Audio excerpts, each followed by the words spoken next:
Selamat berjumpa kembali dalam layanan audio Sahabat Seperjalanan. Hari ini adalah hari Senin 29 September 2025. Tema renungan saat teduh kita dengan judul Diberkati Karena Taat. Firman Tuhan terambil dalam Lukas 5 ayat keempat sampai dengan kelima. Setelah selesai berbicara, ia berkata kepada Simon, "Bertolaklah ke tempat yang dalam dan tebarkanlah jalamu untuk menangkap ikan." Simon menjawab, "Guru, telah sepanjang malam kami bekerja keras dan kami tidak menangkap apa-apa. Tetapi karena Engkau menyuruhnya, aku akan menebarkan jala juga." Mari kita berdoa. Bapa yang di dalam surga, seringkali kehidupan kami menjadi bermasalah, kehidupan kami mengalami kesulitan karena kami tidak taat kepada pihak yang memberikan nasihat yang terbaik buat kami. Dalam nama Tuhan Yesus kami berdoa. Amin. Shalom sahabat seperjalanan yang dikasih Tuhan, diberkati karena taat, diberkati karena mendengarkan nasihat, diberkati karena terbuka untuk menerima masukan-masukan yang terbaik untuk kebaikan hidup kami. Dalam nama Tuhan Yesus kami berdoa. Amin. Shalom sahabat seperjalanan yang dikasih Tuhan. Kalau kita sudah belajar kebenaran firman Allah, kita pun akan belajar tentang kebenaran dalam kehidupan keseharian. Bagaimana kehidupan setiap kita masing-masing diminta untuk taat. Kita tahu dengan jelas dalam membimbing anak-anak, membimbing cucu, membimbing pegawai, membimbing murid, membimbing orang yang kita mentor, maka salah satu yang unsur penting adalah ketaatan di dalam menjalankan berbagai macam pelatihan, berbagai macam pembinaan, dan berbagai macam arahan serta petunjuk. Kalau berbicara tentang taat, kita tahu dengan jelas yaitu taat kepada lalu lintas. Kita juga tahu dengan jelas setiap kali kita naik pesawat terbang, kita diminta taat.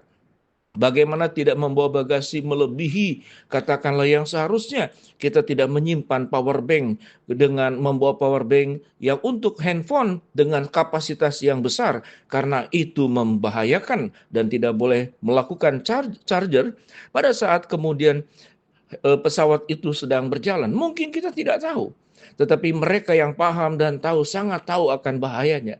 Ketidaktahuan itu seringkali menganggap sesuatu itu biasa-biasa saja. Kita tahu dengan jelas air tenang itu tanda airnya dalam, tetapi air yang beriak itu tanda airnya dangkal. Tetapi bagi mereka yang tidak paham, kita anggap bahwa air tenang itu adalah justru yang dangkal. Air beriak itu dianggap yang dalam. Mengapa demikian? Karena mereka tidak memahami. Kita tahu dengan jelas mengapa anak-anak butuh mendengarkan nasihat dari orang tua dengan baik. Karena mereka sudah melewati perjalanan hidup. Mereka tahu dengan jelas apa akibatnya kalau salah memilih. Apa akibatnya kalau salah melangkah. Dan apa akibatnya kalau salah memutuskan. Semuanya akan berakhir buruk. Kita tahu dengan jelas. Kalau kita berbicara, Yesus memberikan sebuah nasihat kepada siapa? Kepada Simon Petrus dan murid-muridnya. Menjadi sebuah pertanyaan, kalau kita memang mau keras hati dan keras kepala, mengapa Tuhan Yesus mengajari kami untuk menangkap ikan? Yesus itu bukan penjala ikan. Yesus itu adalah, katakanlah, sang guru, rabi, memang gurunya mereka. Tetapi Yesus tidak punya pengalaman. Mengapa kemudian dikatakan Yesus itu mengatur-ngatur memerintah dengan urusan bagian yang dikatakan Yesus tidak punya pengalaman dalam menangkap ikan dengan jala. Tetapi Yesus berkata, apa yang dikatakan setelah selesai berbicara dan mengajar, ia berkata kepada Simon, "Bertolaklah ke tempat yang lebih dalam dan tebarkanlah jalamu untuk menangkap ikan." Di dalam bagian kelima adalah ayat yang kelima, adalah memberikan alasan bahwa apa yang disampaikan oleh Tuhan Yesus sesungguhnya bisa aku tolak. Apa yang dikatakan? Simon menjawab, "Guru, telah sepanjang malam kami bekerja keras dan kami tidak menangkap apa-apa." Kalau kemudian Simon tidak punya ketaatan, bagaimana engkau menyuruh kami sementara engkau tidak punya pengalaman dalam menangkap ikan? Engkau bukan seorang penjala ikan. Mengapa engkau mengatur-ngatur? Tetapi apa yang Simon Petrus katakan? Tetapi karena engkau yang menyuruhnya, aku akan menebarkan jala juga. Apa yang terjadi? Setelah mereka melakukannya, mereka menangkap sejumlah besar ikan sehingga jala mereka itu mulai koyak. Sahabat seperjalanan, artinya sesuatu yang kita anggap benar, yang kita sudah pengalaman, kita sudah menjalaninya, itu keseharian kita, itu keahlian kita. Tetapi kalau ada orang yang memberikan masukan dari sudut pandang yang lain, apalagi ini adalah dari Tuhan, Tuhan adalah sumber pengetahuan, Yesus adalah sumber yang maha tahu. Yesus juga sumber kesembuhan, sumber keselamatan, sumber kekuatan.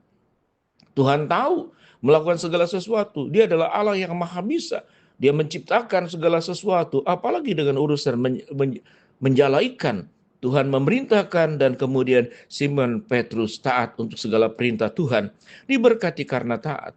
Kalau kita berbicara tentang kehidupan kita, biasanya setelah kita punya keahlian tertentu, kita paham, kita punya pengalaman, cenderung orang yang pandai, orang yang merasa sudah pengalaman, orang yang sudah merasa paling tahu, biasanya orang tua kepada anak, atau mertua kepada mantu, atau majikan kepada pegawai, bahkan guru kepada murid atau dosen kepada mahasiswa. Mereka merasa levelnya sudah di atas. Ketika merasa diri itu tidak membutuhkan lagi nasihat, maka di sanalah pintu berbagai macam masalah bisa timbul dan terjadi. Problem bisa terjadi. Kita tahu dengan jelas banyak sekali peringatan-peringatan yang dilanggar sebelum terjadi tsunami, sebuah peristiwa bencana alam yang sangat luar biasa. Bagian orang yang tidak punya pengalaman tidak tahu, tiba-tiba air surut kering. Dianggap ini air laut itu sedang surut karena satu dan lain hal. Tetapi kalau kita melihat surutnya air laut, itulah yang awal cikal bakal daripada tsunami yang terjadi. Setelah itu air laut akan berbalik, membinasakan, mematikan, menghancurkan semua yang dilaluinya, mencapai darat sampai sekian jauh ke daratan. Bagaimana kita boleh belajar menjadi orang yang diberkati, dijauhkan dari berbagai macam kecelakaan, dijauhkan dari berbagai macam bahaya, dijauhkan dari berbagai macam keburukan, karena kita menjadi pribadi yang taat untuk mendengarkan perintah Allah, sehingga dikatakan diberkati karena taat. Mari kita belajar untuk menghilangkan dosa-dosa keras kepala kita. Mari kita menghilangkan dosa-dosa keras hati kita. Mari kita menghilangkan dosa-dosa merasa paling benar, paling tahu, paling mengerti, paling terampil, paling terlatih. Karena di atas langit masih ada langit. Tentu kita harus belajar kepada mereka. Bahkan peringatan-peringatan yang sederhana mungkin dari anak kecil sekalipun, dari seorang ibu yang sederhana. Tapi mereka memahami bagian-bagian tersebut untuk kita berhati-hati. Kita tahu dengan jelas banyak peristiwa kehidupan ini karena tidak berhati-hati. Sahabat seperjalanan yang dikasihi Tuhan, pemadam kebakaran seringkali mengingatkan bahwa di rumah, di tempat makan, di dapur, di daerah yang tentu yang lebih berbahaya, itu harus disediakan pemadam api yang sifatnya itu portable. Pemadam api untuk rumah tangga. Tetapi banyak yang tidak, katakanlah, memperhatikannya. Suatu waktu, istri saya ada di dapur, kemudian memasak, lalu tiba-tiba gas itu naik ke atas. Dan itu kemudian memang membakar sebagian. Namun dengan bijaksana Tuhan, dengan ketenangan, karena dia sendiri di rumah. Dengan perlahan-lahan mau dibawa keluar, kemudian di luar juga ada mobil, bisa terbakar mobilnya. Tapi dengan perlahan, dengan kesabaran dan ketenangan, ditutup dengan kain basah berkali-kali, dan itu tidak mudah. Sampai satu jangka waktu tertentu dan benar-benar padam. Pengetahuan dari mana bahwa api bisa dipadamkan dengan kain yang basah, supaya oksigen tidak ada, api bisa mati. Karena mengapa? Karena taat kepada nasihat. Biar kita menjadi orang yang diberkati karena taat kepada nasihat. Kita berdoa. Bapa dalam surga, hamba mau berdoa yang sakit Tuhan sembuhkan, yang sedang menghadapi masalah Tuhan bukakan jalan, yang sedang berdoa Tuhan kabulkan sesuai dengan waktu dan cara serta rencananya Tuhan. Jadikan kami pribadi yang diberkati karena kami taat. Dalam nama Tuhan Yesus kami berdoa. Amin.